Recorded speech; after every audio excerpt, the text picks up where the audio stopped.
बहुत पहले की बात है। सर्दियों का मौसम था। रात के 7:30 बजे का वक्त होगा। मैं और मेरे दोस्त इरफान, बिल्लू और तकरीर गली में खड़े बातें कर रहे थे। धुंध बहुत थी। इतने में हमारा एक दोस्त नासिर हमारे पास आया। इसने ट्रैक सूट पहना हुआ था, हाथ में एक पानी की बोतल और एक छोटा सा बैग अपने कंधे पर रखा हुआ था। ऐसा लग रहा था जैसे वो किसी खेल के लिए जा रहा था। हमने इससे पूछा, खैर तो है, इस वक्त इतनी सर्दी में क्या खेलने जा रहे हो? नासिर ने कहा, अरे नहीं यार, मैं कोई खेल नहीं खेलने जा रहा बल्कि जिम जा रहा हूँ सदर कैंट में, और आज मेरा पहला दिन है। और पता है, मेरा कज़न बॉबी वहाँ का कोच है। इसने मुझे कहा है कि तुम रोज़ क्लब आया करो, तुम्हारी बॉडी बहुत अच्छी बन जाएगी। ये बड़े बड़े डोले शोले और बड़ी सी छाती होगी। नासिर की ये बात सुनकर हम सब दोस्त बड़ी हैरत से इसकी तरफ देख रहे थे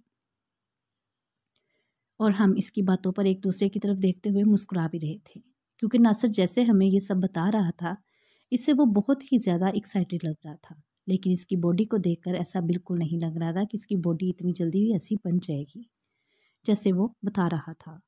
तो मैंने नासिर से कहा, अच्छा तो तुम्हारा कज़न बॉबी वहाँ का कोच है, फिर तो वो हमारी भी इस जिम में एंट्री करवा सकता है। नासिर ने कहा, हाँ हाँ, क्यों नहीं। वो तो पहले ही मुझे कह रहा था कि दोस्तों को भी साथ ले आया करना, इसीलिए तो मैं तुम्हारे पास आया हूँ। नासिर की ये बात सुनकर मैंने अपने दोस्तों की तरफ देखते हुए कहा, भाई क्या ख्याल है, चलें फिर? आज से जिम, वैसे भी हम लोग इस वक्त फारिग ही होते हैं, तो ऐसे में टाइम भी पास हो जाएगा और फिटनेस भी कायम रहेगी। दोस्तों ने हाँ ये ठीक है, ऐसे में हम थोड़ा घूम भी लिया करेंगे रात में। नासिर ने कहा, ठीक है, पर हमें वहाँ बाइक पर नहीं जाना, हम पैदल वॉक करते हुए जाएंगे ताकि हमें जिम में वार्म अप होने की ज़रूरत ना पड़े। मैंने कहा, यार वो क्लब बहुत दूर है, हम बाइक पर ही चलते हैं। नासिर ने कहा, अरे नहीं नहीं, मुझे एक शॉर्टकट रास्ते का पता है, वहाँ से हम आसानी से आधे से भी कम वक्त में जिम पहुँच जाएंगे। मैंने कहा, वो कौन सा रास्ता है जो हमें नहीं पता? नासिर ने कहा, तुम्हें पता होगा यार, पर तुम वहाँ से गुजरे नहीं होगे कभी।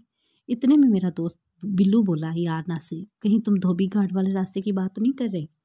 नासिर ने कहा, हाँ देखा ना, तुम लोगों को पता है। मैंने बिल्लू को कहा, यार पर वो रास्ता तो बहुत सुनसान है और वहाँ धोबी घाट के साथ ही एक ग्राउंड भी है जिसमें अंग्रेज़ों के दौर की कब्रें भी हैं, जहाँ कामी को एक अजीब सी चीज़ भी नजर आई थी, जिसके बाद वो बहुत बीमार हो गया था। नासिर ने कहा, यार वो तब की बात थी और इस वक्त वो कमीना अकेला जो गुजरा था वहाँ से, पर आज वक्त बदल गया है और वैसे भी हम इतने सारे हैं और ऊपर से पूरी रंगबाजों की टीम से किसी चीज़ में पंगा लेकर मरना है क्या?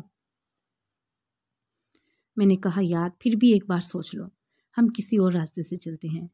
दोस्तों ने, क्या यार तिमी, तुम लोगों के घर में भी तो बहुत बार जिन शैतानी चीज़ें थी ना, तो क्या तुमने इनके डर से घर छोड़ दिया था? मैंने कहा, यार वो बात और थी, तुम लोग समझ नहीं रहे, वहाँ पुराना कब्रिस्तान है, वो भी अंग्रेज़ों का, और वैसे भी वहाँ के लोग भी रात में वहाँ नहीं जाते, और ये बात तो तय है कि जिस जगह के बारे में ऐसी बातें ज़्यादा होती हैं वहाँ तो कुछ ना कुछ ज़रूर होता है। नासिर ने कहा, यार तिमी, सीधे सीधे बोलकर तो डर गया है।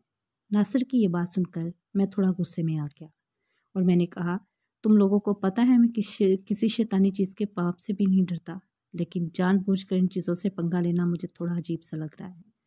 इतने में बिल्लू ने कहा, यार अब चलो भी, वैसे भी वो चीज़ें कौन सा हम वहाँ सर्दी में बैठकर आग सेक रही हूँ। तुकीर ने बिल्लू की बात का मजाक बनाते हुए कहा, अरे नहीं, वो तो वहाँ यखनी और गर्म अंडे लगाकर बैठी होंगी। इन दोनों की बातें सुनकर हम सब हंस पड़े। फिर नासिर ने कहा, अब चलना है कि नहीं?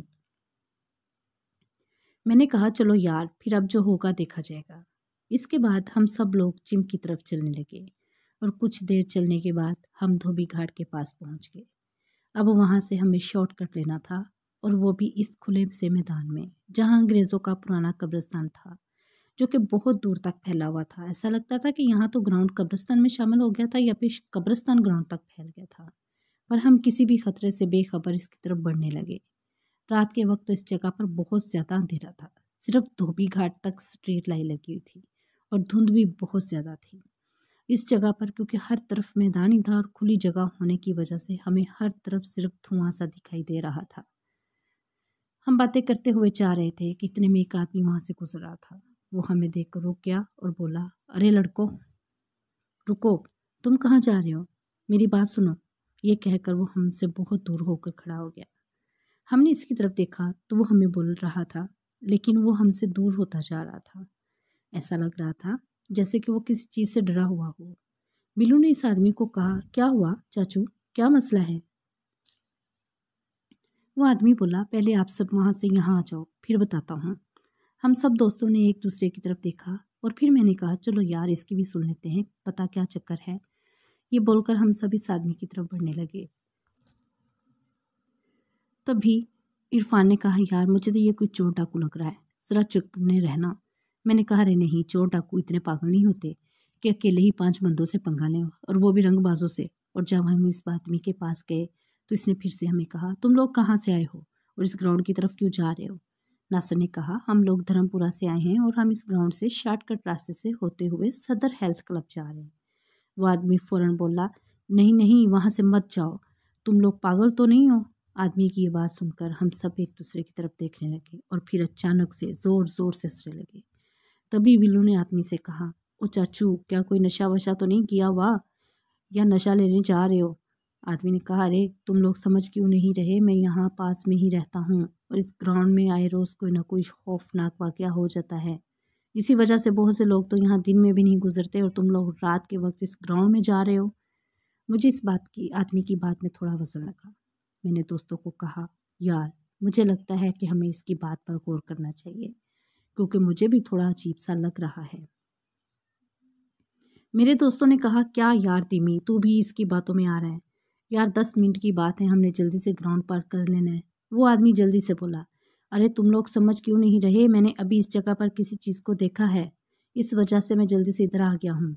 नासिर ने बोला, यार जब सब चुप करो 1 मिनट। ये कहने के बाद नासिर ने इस आदमी की तरफ देखते हुए कहा, ओ चाचू, अब तो बता ज़रा फिर तू हमने क्या देखा है? इस आदमी ने कहा, वो कोई दुल्हन के लिबास में औरत थी, जो कि पहले तो किसी जानवर की तरह चलती हुई मेरे करीब आ रही थी। तो मैंने इसकी तरफ एक नज़र देखा और मैं अपने रास्ते चलने लगा। फिर अचानक से इसने मुझे मेरे नाम से आवाज़ दी और मैं तभी समझ गया कि ये कोई औरत नहीं बल्कि कोई हवाई चीज़ है। इसके मेरे करीब आने पर ही मेरे रोंग कंडे खड़े हो गए। मैं जल्दी से आयतल कुर्सी पढ़ते हुए इसकी तरफ आ रहा था कि आगे देखा तो तुम लोग आ रहे थे। नासिर इस आदमी की बात सुनकर ज़ोर ज़ोर से हंसने लगा और बोला, वाह चाचू, तूने तो लकी चांस मिस कर दिया। अरे रुक कर देखता तो सही, तुम इतनी रात को एक ब्यूटी ऑफर दे रही थी और तुम डरपोकों की तरह वहाँ से निकल आए कि वो एक हवाई चीज़ थी। अरे इतना ही डर था तो किसी हकीम से इलाज ही करवा लेते, ब्यूटी के सामने बेइज्जती तो ना होती। और चाचू, इसका दूल्हा बनने की बजाय तुम हम रंगबाजों को डराने की कोशिश कर रहे हो। अगर तुम कुछ नहीं कर सकते थे, इस धीमी रंगबाज को ही बुला लेते, तुम्हें इसने खुद ही बता देता था दूल्हा कैसे बना जाता है। नासिर की ये बात सुनकर हम सब हंसने लगे। इतने में वो आदमी गुस्से में आ गया और बोला, बकवास बंद करो बदतमीज़ो, मुझे नहीं पता था कि तुम लोग इतने घटिया किस्म के बच्चे हो। मैं तो सिर्फ तुम्हें खतरे से आगाह कर रहा था और तुम हो गए। वीडियो अभी जारी है, अगर आप नेक्स्ट पार्ट सुनना चाहते हैं तो कमेंट्स बॉक्स में मुझे बताएं।